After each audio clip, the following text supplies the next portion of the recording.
Boa noite a todos. Boa noite a todos. Graça e paz do Senhor Jesus. Hoje eu fui bem recebido nessa igreja. Eu gostei. Quando eu cheguei, alguém me cumprimentou e falou assim: rapaz, seja bem-vindo, viu, jovem?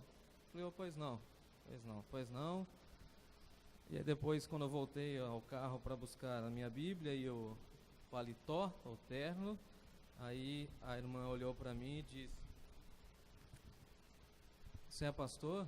É coisa boa. Eu falei: sim.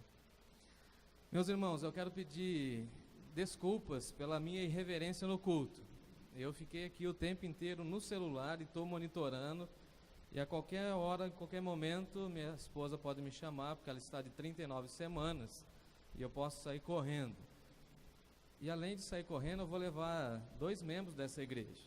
O Osmar Guerini é o nosso médico, é o nosso obstetra, e nós temos também a doutora Gisele. Não sei se eles estão presentes. Tá ali, ó. Qualquer coisa a gente sai correndo junto, viu? A gente vai com o mesmo carro. Sai correndo e aí os irmãos me acompanhem amanhã. Na realidade, eu tenho tantas coisas para dizer nessa noite. Estou tão feliz de estar aqui representando o povo batista, representando a história dos batistas aqui no nosso centro do estado. Tanta gente querida, tantos pastores. Temos aqui o pastor Jarbas, que é o meu conselheiro, meu grande amigo, inspiração para a minha vida. Tanta gente importante aqui ligada à teologia. E eu confesso que estou um tanto quanto apreensivo, mas quero falar ao coração dos irmãos, alguns que eu estou vendo aqui, queridos, graças a Deus por essa oportunidade. Como meu pastor que trabalha comigo, o pastor Ismael, disse que o relógio não para, o relógio já está caminhando. E eu quero agradecer o privilégio de estar aqui com os irmãos, agradecer aos pastores dessa igreja. Os 3 pastores dessa igreja, eu já os levei para pregar na igreja na qual eu pastorei, então eu estou muito à vontade entre os irmãos, orando por esse tempo de transição, novo momento que a igreja está passando. E eu fiquei preocupado, viu, Hugo? Quando eu peguei o jornal de hoje e vi sua foto estampada em primeira página, falei: meu, o que os caras fizeram? Me chamaram para a posse do Hugo. Mas isso daí eu vou falar depois. Primeiro eu vou falar ao coração da igreja e quero rogar ao Senhor que mais uma vez Ele nos abençoe nessa noite. Feche seus olhos, me acompanhe nessa oração. Pai Santo, nós cremos na Tua Palavra e cremos que a Tua Palavra é a verdade. Portanto, Senhor, nós cremos que o Senhor há de falar ao nosso coração, porque a Tua Palavra há de penetrar no mais profundo do nosso ser. E que a Tua Palavra fale para nós nesse momento de festa, de celebração que essa igreja está vivendo, para que essa igreja continue firmada na Palavra, proclamando a Palavra e vivenciando as promessas da Palavra. É no nome de Jesus, que nos ensinou a amar tanto essa Palavra, que nós oramos e desde já te agradecemos. Amém. Amém. Quero ler com os irmãos Mateus capítulo 16. Evangelho segundo Mateus capítulo 16.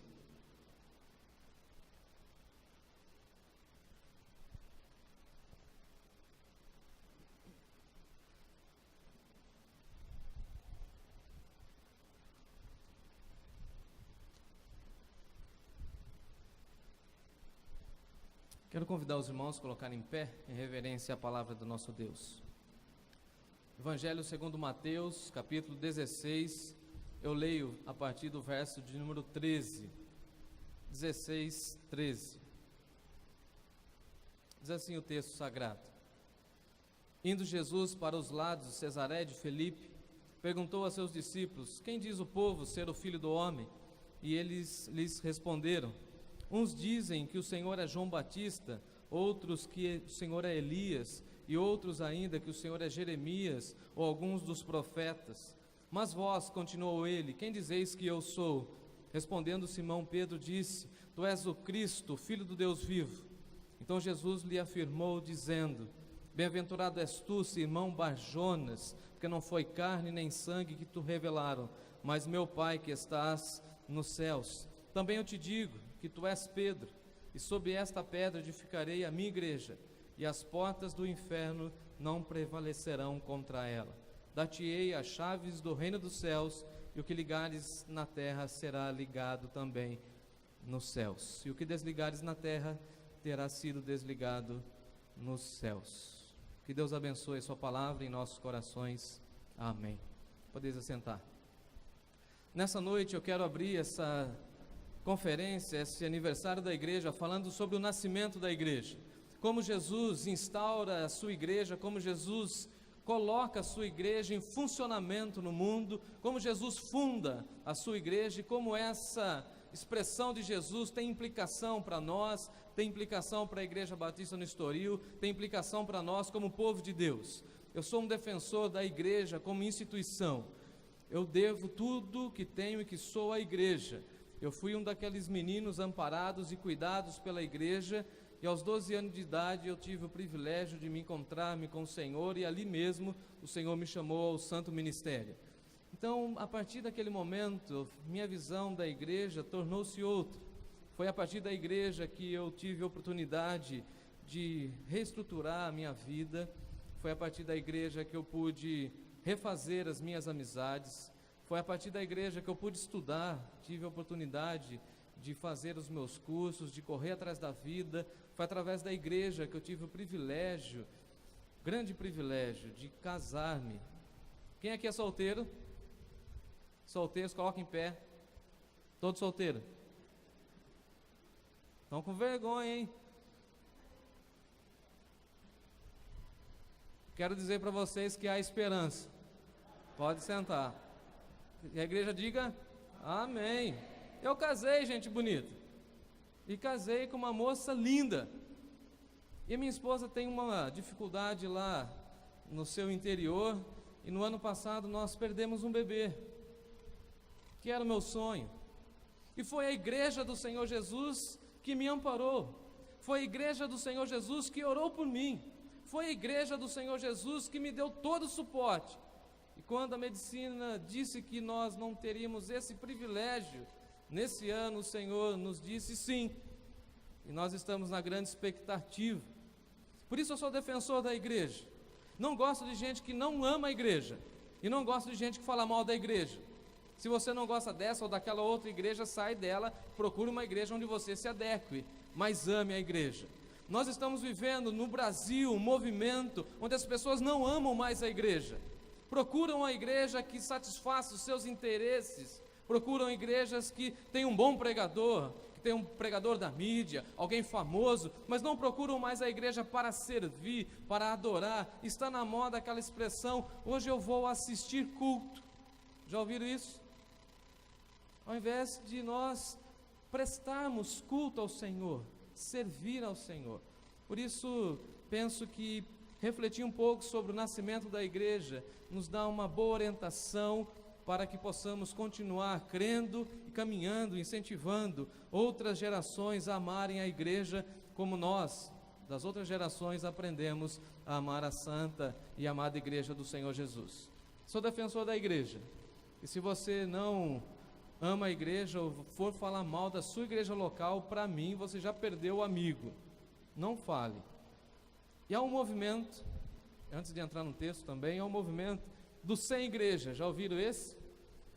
Eu sou cristão, sou até batista, pastor, mas eu não tenho igreja. Você congrega onde? Eu congrego em casa. Como assim? A gente faz culto em casa. Eu sou cristão e a salvação é individual. Mas onde está a ideia de corpo, família de Deus, povo de Israel, congregação dos justos? Onde que ficou isso? Não, mas isso é questão de foro íntimo. Questão minha com Deus. Com todo respeito, pastor, o senhor não tem nada a ver com isso.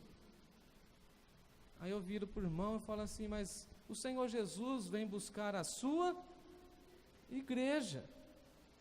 E eu quero fazer parte dessa igreja que vai subir. Amém? E vocês também? Vamos refletir nesse texto. Jesus está conversando sobre a sua identidade. E obviamente aqui o texto, todo o contexto está falando que alguns fariseus estavam pedindo um sinal. Todos eles queriam que Jesus fizesse algo mirabolante, algo assim inusitado, para que eles pudessem crer em Jesus. E Jesus então caminhando, indo para os lados de Cesareia de Filipe, e aqui nós precisamos entender, o contexto onde Jesus é revelado como Cristo, simplesmente num contexto pagão. Jesus está em Cesareia de Filipe. Cesareia de Filipe era o lugar onde as pessoas sacrificavam crianças. Era um lugar pagão, era um lugar que não temia Deus. E é ali que Deus manifesta a sua glória. Acho que tem tudo a ver com a igreja. Que é onde a gente pensa que não tem luz, e a luz de Cristo está na igreja, a igreja vai irradiando a luz. A cidade de Bauru precisa de tantas e tantas intervenções da igreja, e a cidade de Bauru tem que ser abençoada pela Igreja Batista no Estoril. Os irmãos têm que continuar brilhando, porque os irmãos estão fazendo uma bela de uma festa de aniversário, 54 anos, e até o Senhor voltar, que seja mais outros 54, e assim, quando for vontade do Pai. Nós vivemos também em solo pagão. Muitas pessoas ainda não acreditam no Deus verdadeiro, e nós precisamos pregar a mensagem do Senhor. Diz o texto, acompanhe comigo, 16:13. Indo Jesus para os lados de Cesareia de Filipe, ele faz então uma pergunta, e essa pergunta é bem ali no pé do Monte Hermon, monte onde era sacrificado então crianças, monte pagão. É ali que o Senhor então começa a fazer uma entrevista com os seus seguidores, com os seus discípulos. Nesse momento do ministério de Jesus, obviamente já tinha uma grande multidão que cercava, e assim então Jesus já tinha grandes dificuldades para se locomover. E Jesus então propõe um interrogatório, ele diz: o que diz o povo a meu respeito? O que as pessoas estão falando a respeito de mim? Jesus então propõe a Vox Populi. Então o que o pessoal está falando a meu respeito? O que esse povo está dizendo a meu respeito? O que eles estão falando do meu ministério? Qual é a percepção que as pessoas têm a partir da leitura que estão fazendo da minha atuação como ministro do Evangelho do Senhor, Deus Todo-Poderoso? O que eles estão falando? E a resposta que vem da multidão é muito interessante. Eu fico imaginando, viu, Djalmir, se a gente saísse aqui no Estoril e perguntasse o que as pessoas estão achando, viu, pastor Jesus, da Igreja Batista do Estoril, as perguntas e as respostas que nós ouviríamos seriam muito diferentes daquilo que nós queríamos ouvir. Porque a resposta que vem do povo é uma resposta completamente deslocada, que não tem nada a ver com aquilo que o ministério de Jesus está sendo proposto. Jesus estava curando, Jesus estava abençoando, Jesus estava proclamando o Evangelho, Jesus já estava falando do arrependimento, e o povo faz uma leitura completamente errônea do ministério de Jesus. Se você está com a sua Bíblia aberta, me acompanhe, por favor, no versículo 14. Responderam alguns, uns dizem que o Senhor é João Batista, Elias ou Jeremias. Me acompanhe, são 3 profetas e 3 profetas de linha dura. Homens que pregaram arrependimento, mas assim com uma mensagem muito contundente. Em outras palavras, eles estavam relacionando a pessoa do Senhor Jesus a uma pessoa inflexível, um profeta duro, um profeta que lembrava a escola de Elias, que dizimava os profetas de Baal, ou aquele que tinha uma pregação muito veemente como Jeremias, mas que ao mesmo tempo também tinha um coração muito voltado para as pessoas, um ministério mais da compaixão. E também temos a figura do Senhor Jesus sendo equiparada à figura de João Batista, e dessa aqui eu gosto bastante. É curioso como eles identificam a figura de Jesus aos vultos do passado. Eles não conseguem entender, o povo não consegue entender que o Senhor Jesus é a solução do mundo, que o Senhor Jesus é o Messias esperado. Não, muito pelo contrário. Eles ficam olhando para o Senhor Jesus e fazem uma relação do Senhor Jesus com os profetas do Antigo Testamento. Eles ainda estavam olhando no retrovisor da história de Israel e queriam um rei tão cheio de pompa como foi Salomão. Eles queriam outro tipo de reinado, eles queriam outro tipo de governo, eles queriam outro tipo de auxílio, eles queriam uma outra proposta de ministério.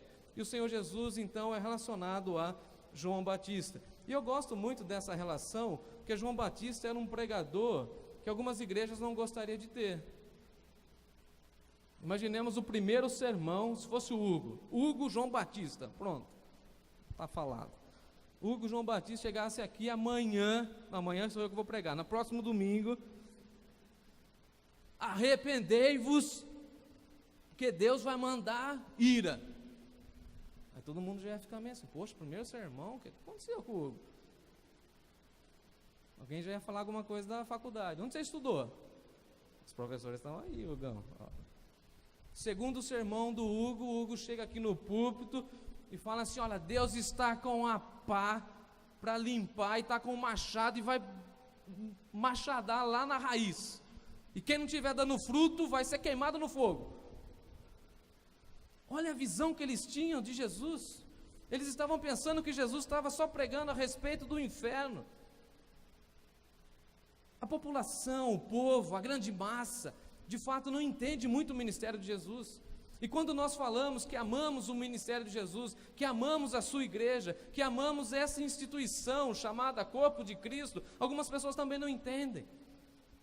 Eu compartilhei com alguns irmãos da igreja, no púlpito da primeira igreja, de uma relação muito curiosa que eu tive, dessa relação de amor com a igreja a partir do dízimo. Vou contar essa experiência de forma bem rápida aos irmãos, e o horário está indo embora. A minha gerente do banco me chama e quer saber de onde está saindo o recurso da minha conta para ir para a conta da igreja. E ela não entendeu isso. E eu achei engraçado ser chamado no banco para dar conta do dízimo. Falei, minha senhora, com todo respeito, eu não lhe devo satisfação, mas esse dinheiro é fruto de amor. Esse dinheiro não tem explicação. Mas por que você não faz nenhuma aplicação com esse recurso? E aí eu não entendi e falei assim, como assim? Me explica. Não, o que eu estou vendo aqui no seu cadastro, que entra uma quantia da igreja e depois você devolve certa quantia à igreja. Falei, pois bem, esse é o meu dízimo, é a minha contribuição, é meu voto de amor, de confiança e de fidelidade à igreja. Eu fui sustentado pela igreja e agora eu preciso também aprender a sustentar a igreja para que a igreja consiga sustentar outras vidas. E essa mulher, com uma concepção extremamente errônea daquilo que a gente acredita, diz para mim, não, mas é melhor você investir. Eu falei, mas eu estou investindo. Mas invista no banco. Eu falei, não, eu estou investindo no reino dos céus. Eu só sou pastor hoje porque alguém investiu em mim. E nós precisamos aprender a investir nas novas gerações que estão surgindo. Hugo, cuide bem das próximas gerações. Não deixe eles ficarem relacionando Jesus com qualquer outra figura a não ser com Deus. Eles estavam transferindo para Jesus uma figura que não era de Jesus. João Batista, Elias, Jeremias, ou qualquer outro dos profetas.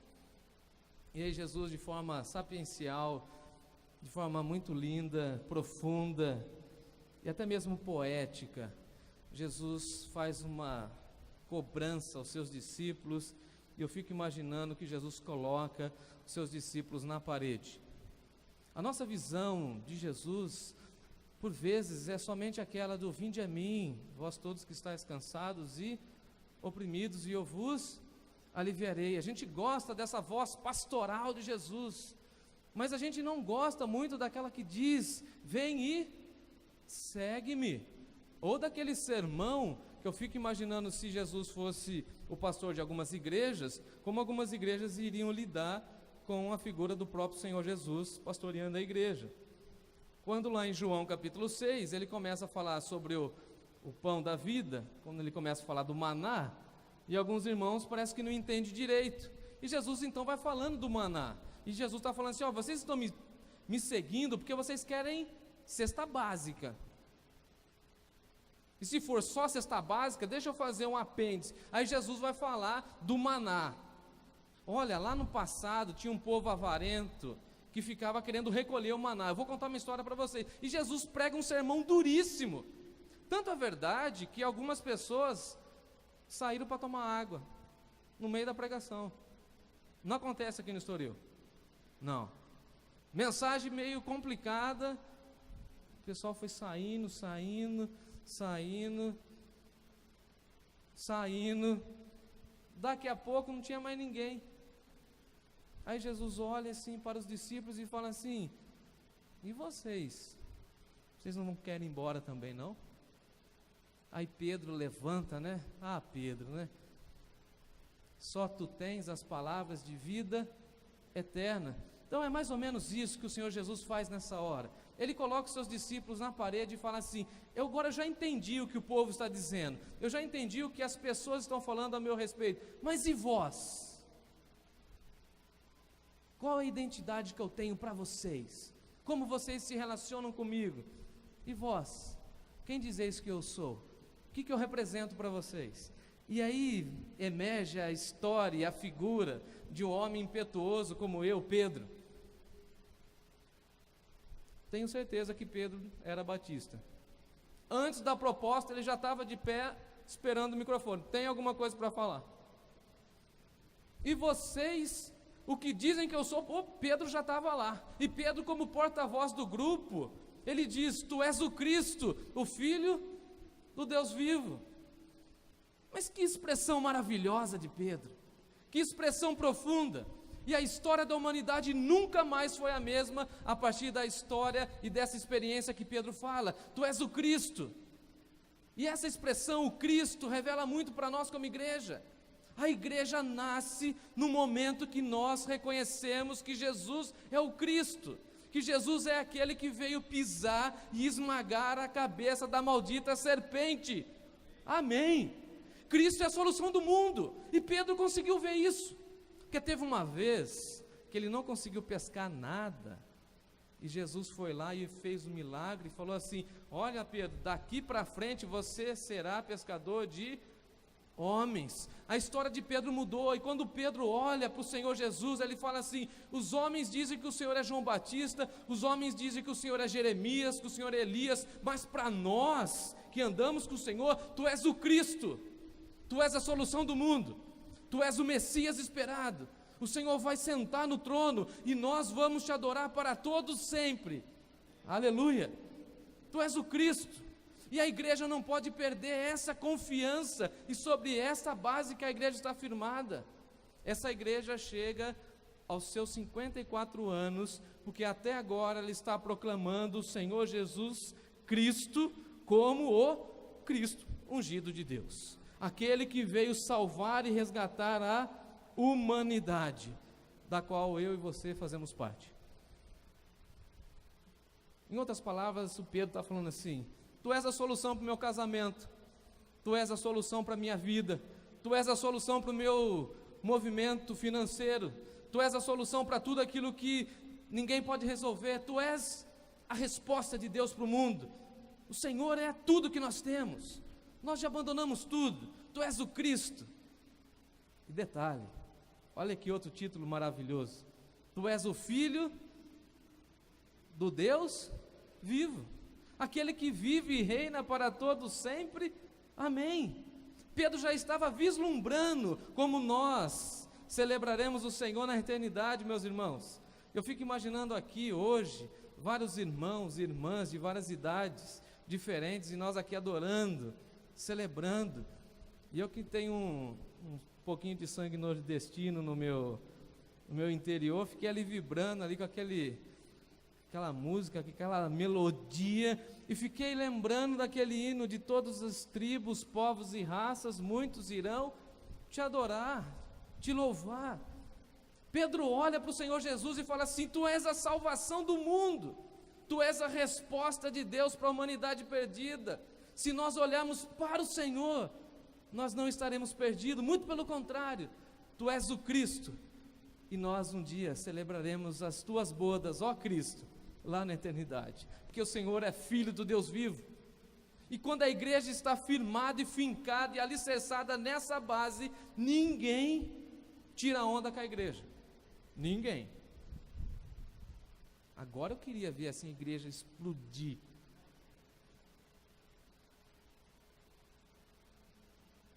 A comunidade que o Senhor Jesus funda é uma comunidade para fora. Aqui é a primeira vez que a palavra igreja, eclésia, aparece nos lábios do Senhor Jesus. E os romanos já tinham esse hábito de se reunir em assembleia, e Jesus fala assim: então agora eu vou mostrar como que se faz de fato uma assembleia. Vou montar uma assembleia dos santos, e essa assembleia dos santos vai dividir a humanidade, e essa assembleia dos santos vai sacudir o mundo. E aí depois a gente vai vendo a história no livro de Atos, e nós vamos vendo como a igreja vai avançando, e as portas do inferno não vão suportando a ação da igreja. Mas aqui tem uma questão interessante: quem fala, tu és o Cristo, recebe um elogio. Acompanhe comigo aí no texto. O Senhor Jesus é tão sábio ao falar com Pedro. Lá no versículo 17 ele diz assim: então Jesus lhe afirmou: Pedro, você é uma pessoa feliz, bem-aventurado, felicíssimo. E aqui eu queria abrir um parêntese um pouco grande. Que felicidade, meus irmãos, nós temos de falar que nós somos do Senhor. Que felicidade nós podemos ter quando nós falamos assim: Jesus é o Cristo, é o ungido do meu coração. E nessa hora assim eu tenho vontade de chorar, verdade? Igual Jeremias, pregador chorão. Parece que a gente vai se esquecendo de onde nós estávamos. Parece que nós cantamos aquela música que diz quebrantado, que foi pela cruz que Ele nos chamou, e depois de um tempo a gente se esquece. Parece que a gente se anima tanto no domingo, e depois durante a semana, parece que a gente precisa, entre aspas, recarregar as baterias. E nós vamos nos esquecendo que o Senhor é o Cristo em nossa vida, que Jesus é a solução de Deus para a nossa vida. Eu não sou aquela pessoa extremamente alegre, extrovertida, extravagante, eu não sou, mas lá dentro do meu coração, de verdade mesmo, brota uma alegria, todo dia, porque eu sou de Jesus. E eu fico olhando e pensando assim: se não fosse a igreja, sabe onde eu estaria? Naquelas estatísticas da criminalidade. Se não fosse a igreja, eu não teria me casado bem. Se eu não fosse a igreja, eu não estaria aqui hoje falando a vocês. Se não fosse a atuação da igreja na minha vida, eu não sei onde eu estaria. Provavelmente já estaria morto ou preso. E por isso a igreja deve continuar. E o Senhor Jesus elogia isso. Quando a gente fala assim: tu és o Cristo, Ele vem para nós, assim como Ele falou para Pedro, e fala assim: parabéns, menino ou menina, bem-aventurado, você é uma pessoa feliz, que não precisa de dinheiro, status ou fama para se sentir alegre. O seu valor vem da sua alma. Eu não sei aqui quantos já ouviram o seu nome completo pela mãe. Lembra? Quando você fazia arte em casa? Vamos brincar um pouco aqui. Posso, Gilson, brincar um pouco? Quando você fazia arte em casa, a mamãe ou o papai chamava do nome completo. Verdade ou não é? Lá em casa era assim. Eu era sempre o Rodolfo, Jefferson Rodolfo, meu nome. Em casa eu sou Rodolfo até hoje. Mas quando minha mãe falava Jefferson Rodolfo, eu nem esperava nem o sobrenome, já corria lá. Sim, senhora, mamãe, o que eu fiz? Está aqui para bater, já trazia a havaiana. Mas também, em alguns momentos, não só quando nós apanhamos ou quando nós vamos ser repreendidos, mas também quando temos o elogio. E aqui o Senhor Jesus elogia a Pedro, e ele fala assim: para ninguém pensar que eu estou falando para uma outra pessoa, é você, Pedro. Como disse o Hugo, e agora a gente pode pegar todos os dados do Hugo e fazer um crediário, porque ele leu aqui os dados dele. Ele fala assim, ó: Simão Barjonas, é com você que eu estou falando, Pedro, porque o que você falou não foi carne nem sangue que foi revelado, foi o próprio Espírito de Deus que falou na sua vida. Isso o Pedro não encontrou nos livros de teologia. Essa resposta não foi de segunda mão, essa resposta de Pedro não estava em nenhum outro lugar. Pedro falou porque o Espírito Santo colocou isso no coração dele. E por isso que você e eu devemos celebrar o Senhor e falar assim: Senhor Jesus, Tu és o Cristo, a salvação do meu coração, da minha vida. Por isso que nós estamos aqui celebrando, porque Jesus um dia encontrou o nosso coração e transformou a nossa vida. Isso é a igreja. E é tão engraçado quando a gente chega na igreja tão destruído, como o pastor Gilson falou, moído. filho pródigo, sem dignidade, e a igreja vai nos dando suporte, vai nos apoiando, vai nos empurrando. Algumas vezes nós nem temos alguns valores dos quais alguém diz que nós temos, mas as pessoas veem em nós alguns valores e vão investindo em nós, e a gente se torna alguma coisa no reino de Deus, para a glória dele. Quem que era Pedro? Mero pescador, e a revelação do nascimento da igreja está na boca de quem? Pedro. E aí Pedro pode falar para Paulo assim, ó, essa honra, Paulo, foi minha. Quando ele aponta para o Senhor Jesus, sem dúvida nenhuma, sem titubear, e fala assim, Jesus, tu és o Cristo. E aí ele recebe um elogio maravilhoso e fala assim, olha Pedro, parabéns, o que você falou não foi carne nem sangue. E agora eu quero falar do nascimento da igreja, Pedro.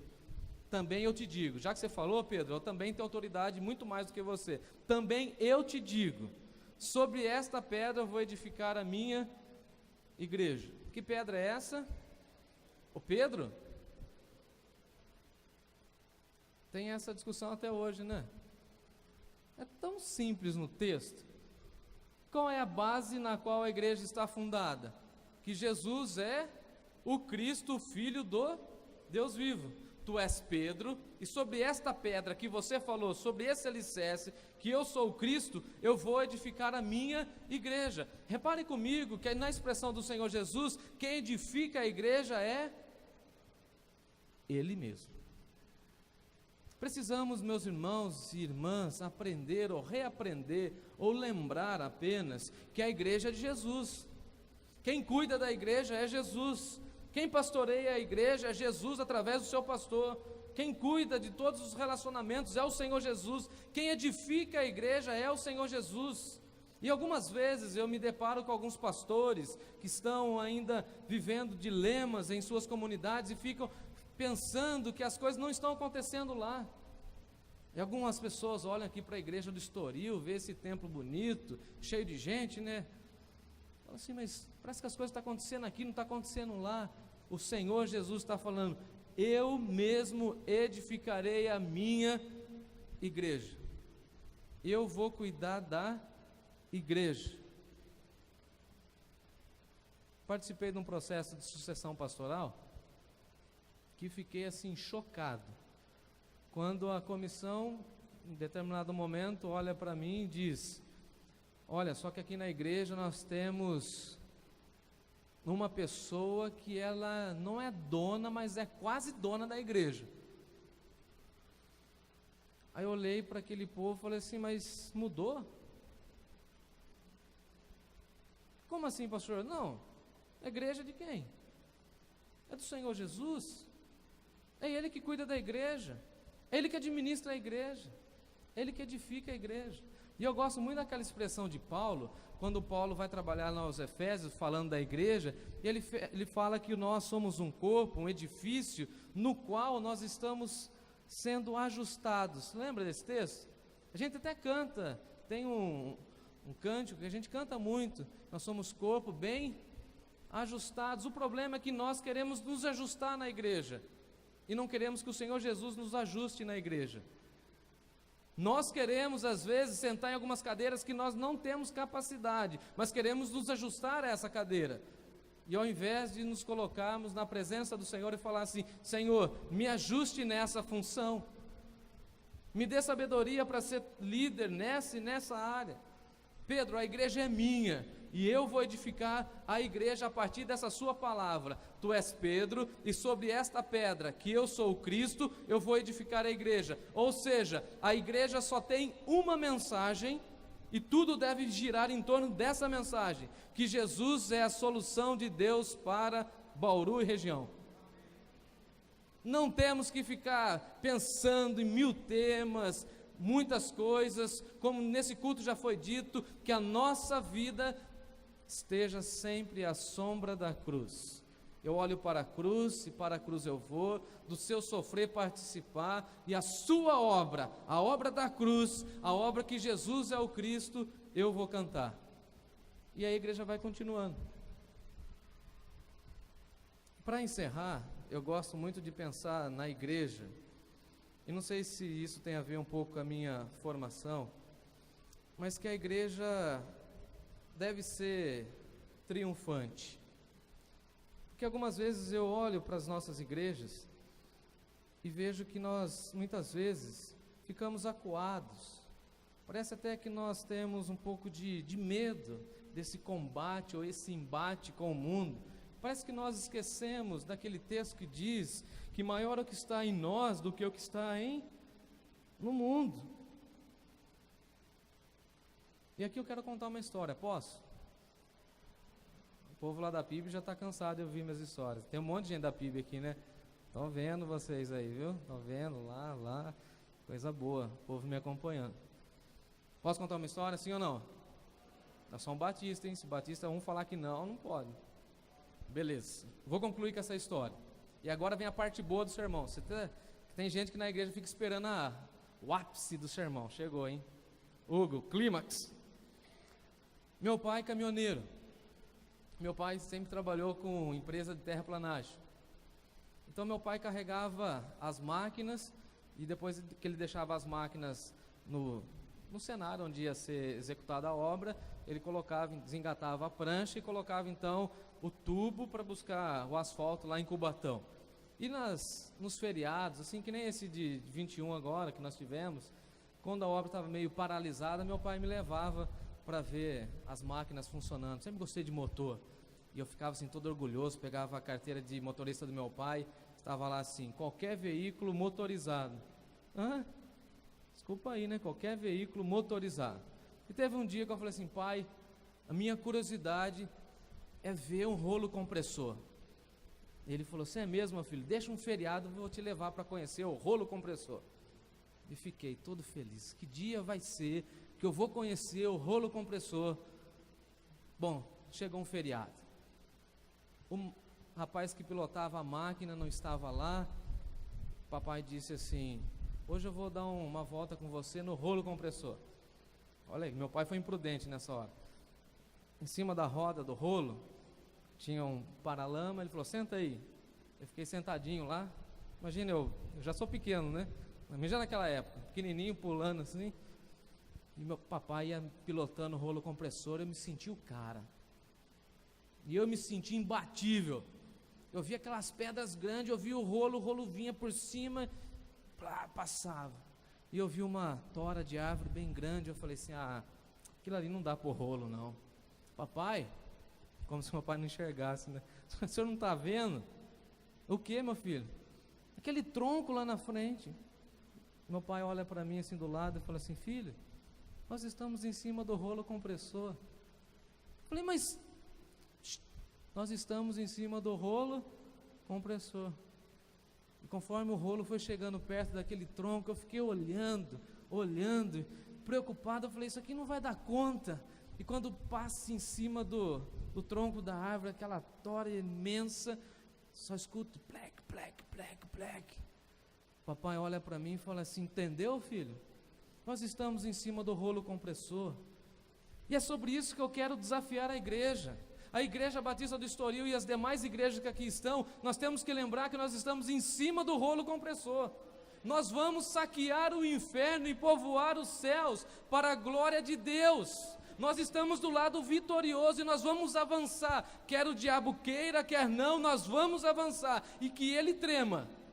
E que ele que vai estendendo as margens e os limites do céu, do inferno para lá, e nós não. Quantas vezes nós ficamos com medo de atuar como igreja? Quem tem que ter medo da igreja é o diabo. Ele já está vencido, e o que o Senhor Jesus diz, também eu te digo que tu és Pedro, e sobre esta pedra edificarei a minha igreja, e as portas do inferno não hão de prevalecer contra a igreja. Se segura Satanás e inferno, que nós vamos invadir, nós vamos saquear o inferno, vamos ganhar vidas para o Senhor Jesus, e vamos lembrar daquela palavra do apóstolo Paulo que diz que Deus nos tirou das trevas e nos transportou para o reino do Filho do seu amor. Nós estamos em cima do rolo compressor, e quem ficar na frente da igreja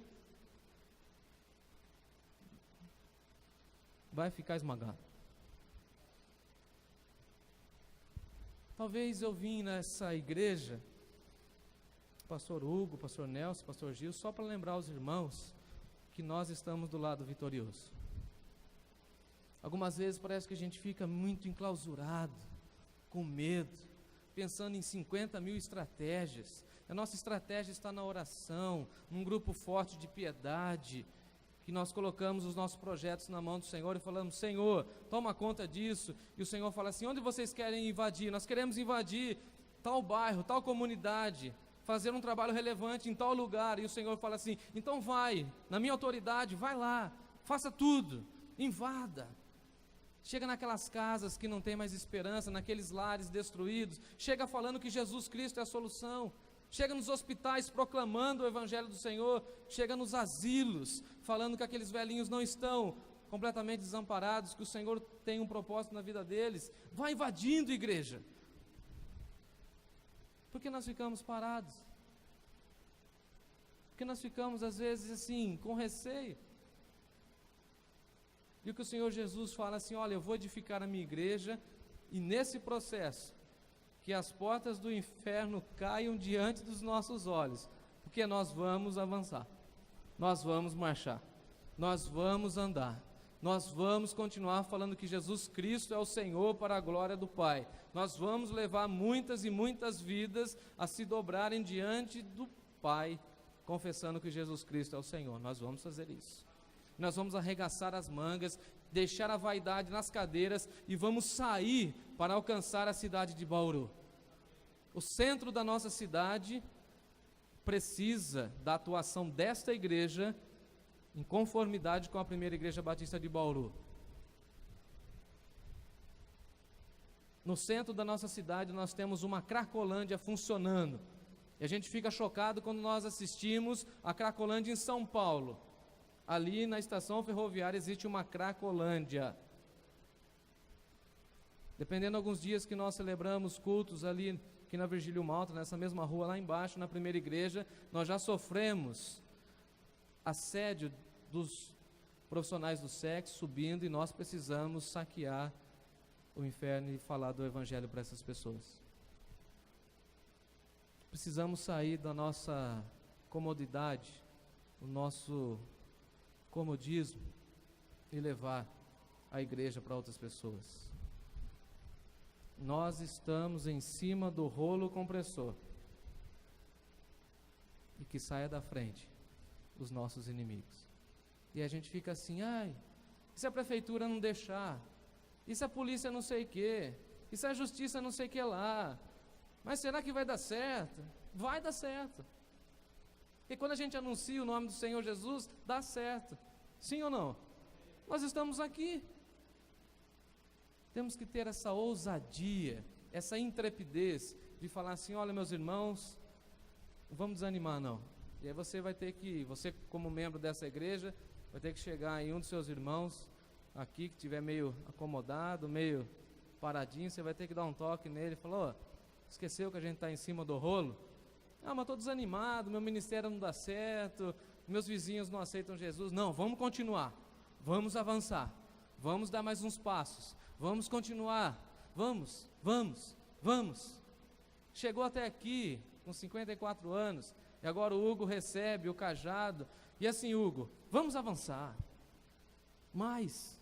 Obrigado, Gilson, por todo o trabalho que você fez, de verdade, diante do Senhor, mas vamos avançar, vamos fazer mais, vamos levar esse evangelho maravilhoso a tantas vidas que ainda não o conhecem, para que um dia possamos, lá na glória, todos nós juntos, celebrarmos as bodas do Cordeiro.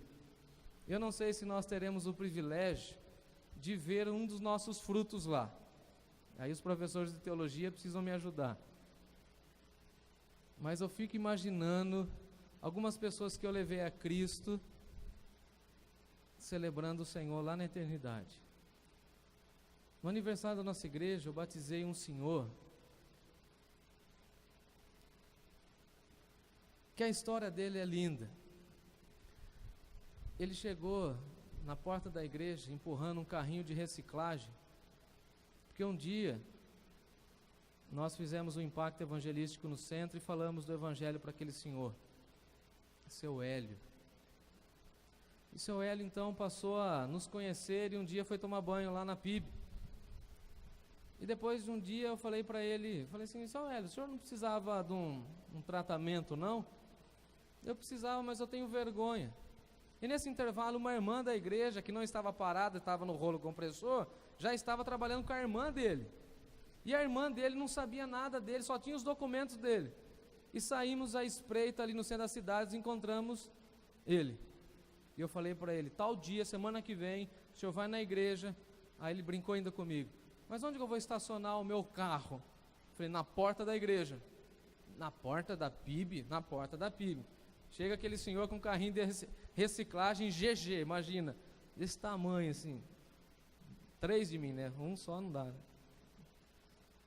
Aí a secretária fala assim, tem um catador de reciclagem aí. Confrontei ele assim, o senhor está vivendo na rua? Tô. Está gostando? Não. Quer solução? Quero. Ora comigo assim. Mas nunca orei, ora comigo assim, Senhor Jesus, ele meio tremendo, Senhor Jesus, eu te aceito. Para aí, você aceita mesmo? Aceito. Concluindo a história, eu tive o privilégio no aniversário da igreja batizar esse homem. E aí eu fico olhando para a vida dele, eu falo assim, ele que não tinha dignidade nenhuma, não tinha um dente na boca, para os irmãos entenderem o que é dignidade, não tinha documento. Agora nós fizemos todos os documentos, a igreja ajudou, amparou, batizou, e os irmãos precisam ver o carinho que ele tem quando ele recebeu o certificado de batismo. Parecia a gente recebendo o diploma de graduação, sabe? Que bonitinho. E alguém naquele dia me falou assim, pastor, quantas pessoas você já alcançou? Eu falei assim, eu nunca fiz essa conta. Como assim? Eu só fiz a conta daqueles que eu não consegui alcançar. E nessa noite eu quero desafiar os irmãos a celebrarem aquilo que já foi feito, amém, mas lembrar daquilo que precisa ser feito. Nós estamos em cima do rolo compressor e vamos continuar o nosso trabalho para a honra e glória dele. Que as portas se caiam diante dos nossos olhos, porque nós vamos avançar pela ousadia e pela fé que temos no Senhor Jesus. Para encerrar, vá comigo lá na carta de Pedro.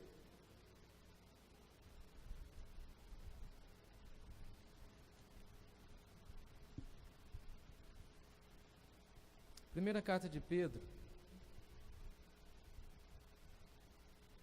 capítulo 1.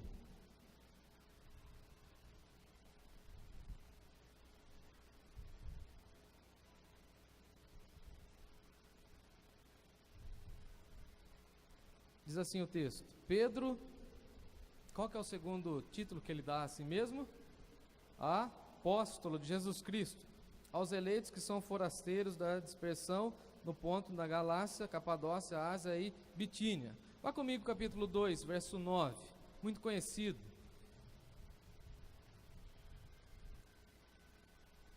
Vós, porém, sois, 2:9, raça eleita, sacerdócio real, nação santa, povo de propriedade exclusiva do Senhor. E aí Pedro entendeu e está reproduzindo aquilo que ele ouviu do próprio Senhor Jesus, a fim de proclamardes as virtudes daquele que vos chamou das trevas para a sua maravilhosa luz. Vós sim, todos nós da Igreja Batista Estoril e de todas as igrejas que aqui estão, todos nós que antes não éramos povo de Deus, mas agora somos povo de Deus, que não tínhamos alcançado misericórdia, mas que agora alcançamos misericórdia. Fomos alcançados para levar essa misericórdia adiante. Na primeira carta ele diz assim, Pedro, apóstolo. Segunda Pedro. E aqui eu encerro a minha fala.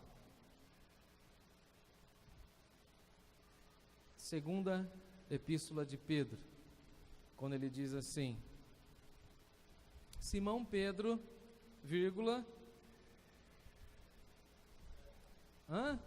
apóstolo? Tá.